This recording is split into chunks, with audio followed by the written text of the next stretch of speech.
Another week, another extreme MAGA Republican bill on the floor of the House of Representatives. Today, we will vote against, as Democrats, the Child Deportation Act, the Republican effort to try to weaponize and politicize the border as opposed to doing something meaningful about it. Child Deportation Act, this extreme MAGA Republican piece of legislation, will throw out children who are fleeing, in many cases, extreme violence and persecution. It will build a medieval border wall that is a 14th century solution to a 21st century problem and waste billions of taxpayer dollars. And it will adversely impact the ability of the Customs and Border Patrol agency to do its job in stopping dangerous drugs like fentanyl from coming into our country. The Child Deportation Act is not a serious effort to deal with the issue related to our broken immigration system. Democrats do have a proposal championed by Congresswoman Linda Sanchez, the U.S. Citizenship Act. That is a real effort to address our immigration system, create a viable path forward, make sure that there's order at the border while at the same time respecting our history as a nation of immigrants. But another week, another extreme MAGA Republican piece of legislation that the Republican majority is trying to jam down the throats of the American people. Early this week, we had a very good, productive, honest, open conversation convened by President Joe Biden in the White House, and he has set us on a positive path forward to make sure that we do not default on America's debt for the first time in our nation's history. A default would be catastrophic, a default would be dangerous, a default will be devastating for everyday Americans. It would trigger a job-killing recession, resulting in the loss of millions of good-paying jobs. A default will crash the stock market and hurt in an adversely devastating way the retirement security of millions of older Americans, and a default will dramatically increase costs for people all across the country. We have to avoid a default at all costs. That's the position of House Democrats. That's the position of Senate Democrats. Mitch McConnell articulated that position in front of the White House on Tuesday. President Biden has been making that clear from the very beginning. And it's my hope that the extreme MAGA Republicans understand that we have to end the dangerous flirtation with default, make sure America pays our bills, and simultaneously, let's have the conversation about the types of investments and spending decisions and revenue raising that would most benefit the health, the safety, and the economic well-being of the American people. Questions? Darren? On default, at this town hall last night, the former president said to Republican congressmen and senators, if they don't give you massive cuts, you're going to have to do a default. I wonder how you think that affects the discussions you're having about trying to avoid that outcome. Well, it's unfortunate because there are a lot of extreme MAGA Republicans in the House right now who share the same position that former President Trump articulated, which is that the American people either need to absorb dramatic, extreme, right-wing ideological cuts to things like Medicaid benefits for disabled children and seniors, older Americans who are in nursing homes, that the American people are expected to absorb dramatic cuts to health care funding that could result in millions of people losing their health coverage. The American people are expected to absorb dramatic cuts to food insecurity programs when there are more than 30 million Americans who are currently food insecure. The American people are expected to absorb dramatic cuts to education funding and to public safety funding.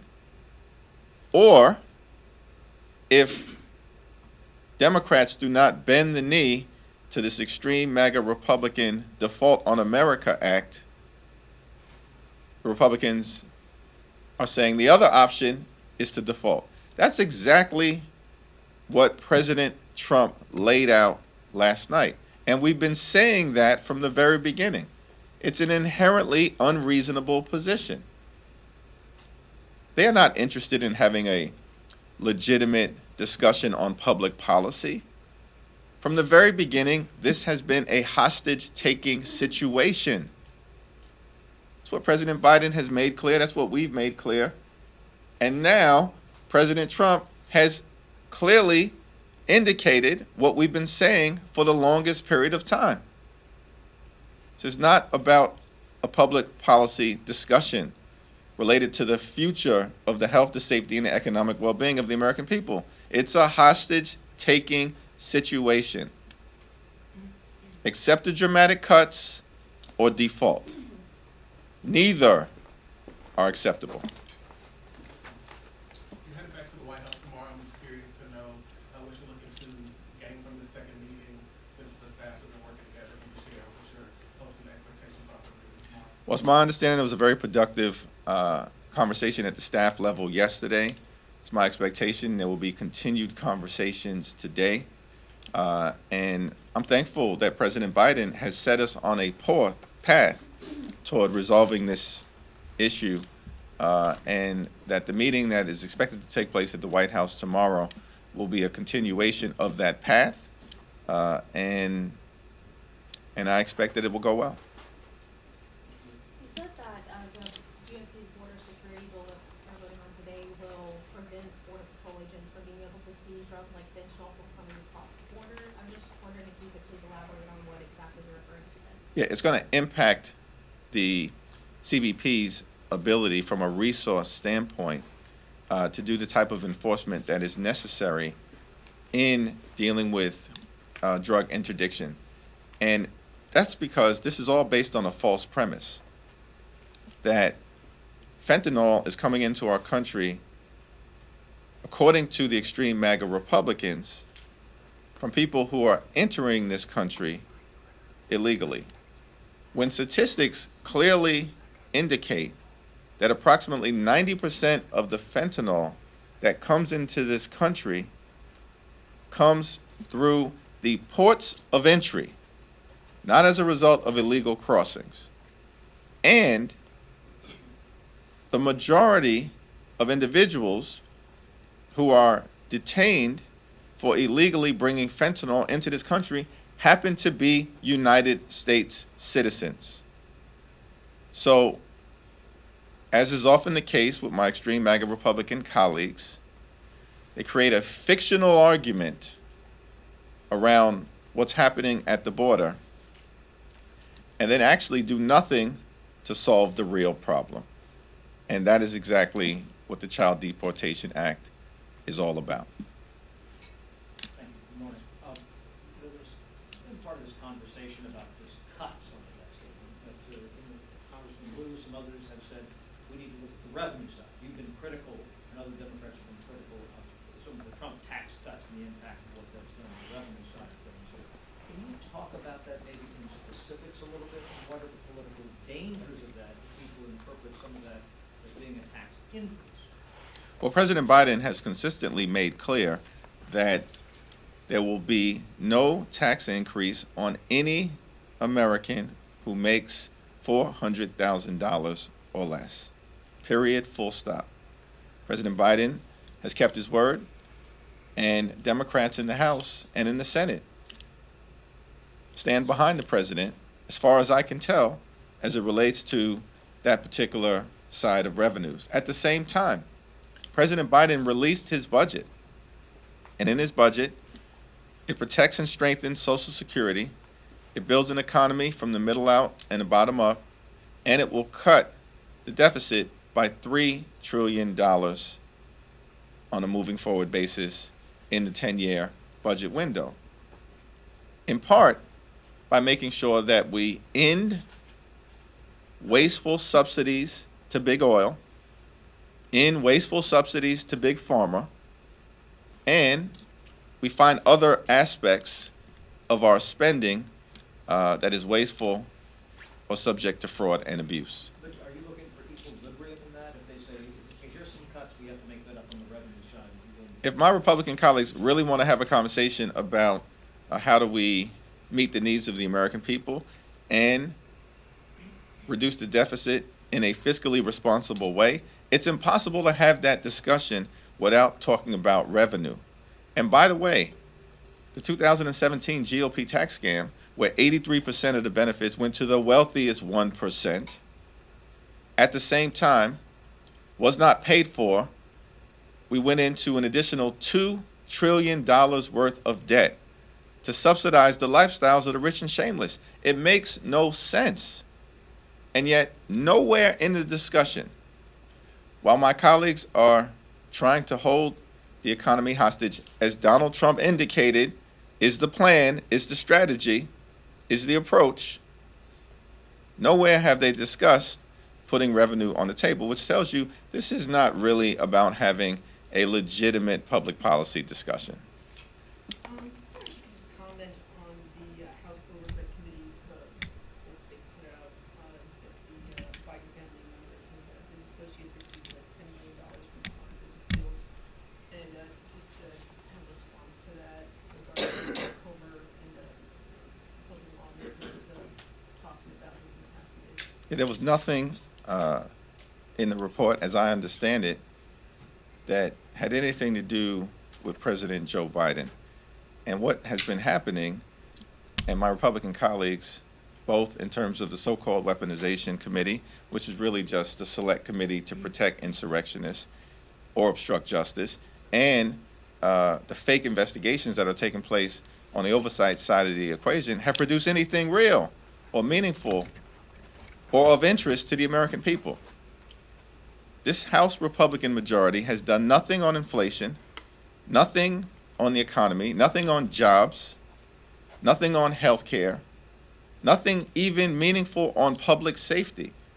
It's just one fishing expedition after the next, and they've all been a big, giant fail. Yes, Leader Jeffries, as a New Yorker, have you had any conversation with Wall Street leaders about the risk of a default? It's a great question, and business leaders on Wall Street, throughout New York State and across the country have all made clear to me in any conversation that I've had that a default would be catastrophic for the American people, for small businesses, for banks, for business generally across the United States of America, and for the economy. And I think it's important for some of my Republican colleagues who claim to be reasonable, traditional, moderate type of members, but every time they have an opportunity to vote, including on the Default on America Act, they don't vote the moderate position, they vote the extreme position. And I think it's going to be important, several of them from New York. And I think it's going to be important for those New York business leaders and others to have those conversations with some of my Republican colleagues to say to them, or to make clear the implications of a default. And we don't need my Republican colleagues to just talk like moderates on TV or act like moderates at home in the district. They should vote like moderates and do the right thing for the American people and avoid a default. Third row. Do you have a reaction to the death of Jordan Neely in your home city? It was a very tragic situation, an incredibly disturbing video. Jordan Neely, in my view, should be alive today. And it's my expectation that the Manhattan District Attorney will have a full, a fair, a comprehensive investigation, follow the facts, apply the law, and then present that information to a grand jury, and to the people of the state of New York. Yeah. Thank you. I would like to go back to President Trump. In the context of what you heard last night at the CNN town hall, what in your mind would his potential return to power mean for the United States? Well, it would be a very dangerous, devastating, and destructive thing if Donald Trump got anywhere close to 1600 Pennsylvania Avenue and Exhibit A for the trauma that the American people will experience if that were to happen were his own words and performance at that so-called town hall meeting.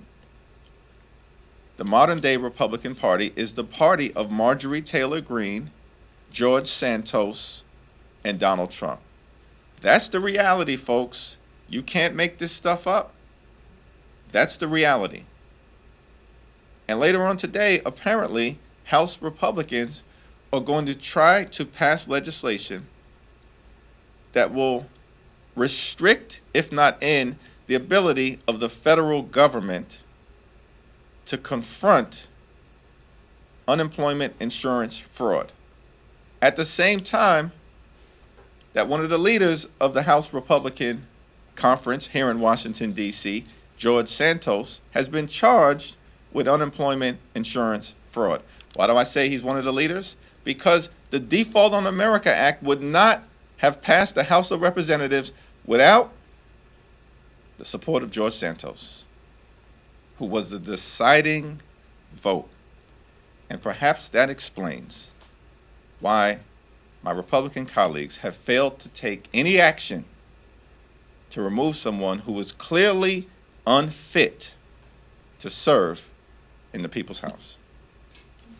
On that, you said before that you and Kevin McCarthy are friends, you talk a lot, you text each other. Have you had any conversations with Kevin McCarthy about George Santos? I know the House is usually very reluctant to expel one of their own, but has there been any sort of discussion with the Speaker about any support you all would offer or anything regarding George Santos? Not this week, not recently, but I have made clear, both to Speaker McCarthy and others, that I find the whole George Santos thing an untenable situation. It's beyond the pale. He lied his way in to the United States House of Representatives, separate and apart from the very serious indictment that just came down this week, separate and apart from the criminal indictment. Reasonable people back at home in New York and throughout America have already concluded the guy does not belong in a separate and co-equal branch of government at the highest level here in the United States of America. That is not an extreme position. That should be a mainstream position on the other side of the aisle, but apparently it is not. Go here and then come back up. So the president was in your home state yesterday talking about the Assault on America plan, as Democrats call it. And he also talked about Representative Mike Lawler, who was in attendance, and he said, he's not one of those MAGA Republicans. Do you think that kind of talk is helpful as Democrats try to take back the House, especially in New York and these districts upstate? Yeah, I haven't seen the actual video of the remarks, but what I can say about the representative from the 17th Congressional District of New York, Mike Lawler, seems like a decent enough individual interpersonally, but what should matter are the facts of his voting record. And Mike Lawler's voting record are pretty clear. He voted to restrict reproductive freedom the first month he arrived here in the Congress. That's not mainstream, that's extreme. He voted to put polluters over people within his first 100 days here in the United States House of Representatives, as opposed to building upon the work that we've done as Democrats, led by President Biden, to dramatically confront the climate crisis and set our planet on a sustainable trajectory forward. Voting to put polluters over people is not mainstream, that's extreme. And to top it all off, it appears to me that the representative from the 17th Congressional District of New York voted for a 22% across-the-board cut as part of the Default on America Act, despite expressing concerns and reservations and trepidation, and then raced to the floor of the House of Representatives and voted to devastate Medicaid, devastate food insecurity programs, devastate education, devastate health care, devastate support for law enforcement. That's not mainstream, as far as I can tell. That's extreme. That is the track record. And so that's the only thing that I, as an individual, can speak to relative to the representative from the 17th Congressional District in New York. Thank you, Congressman. Just circling back to George Santos, what message is Kevin McCarthy sending to the American people by refusing to demand Santos's resignation? Well, listen, I respect Speaker McCarthy, and I respect his position relative to his articulation of the appropriate response to the indictment. Before the indictment, I've made clear that George Santos is not fit to serve in the United States House of Representatives. And the American people share that opinion as well, including the overwhelming majority of the people in the 3rd Congressional District in New York. And so I think this is a question for the House Republican Conference in its entirety to decide. Who are you? Who are you? Are you the grand old party? Are you the party that puts guns over people? Are you the party of George Santos and Marjorie Taylor Greene? Are you the party that will continue to bend the knee to the insurrectionists in chief? Who are you? These are questions that I think the American people should be reasonably asking, because the extreme MAGA Republicans right now temporarily hold the gavels in the House of Representatives. Last question.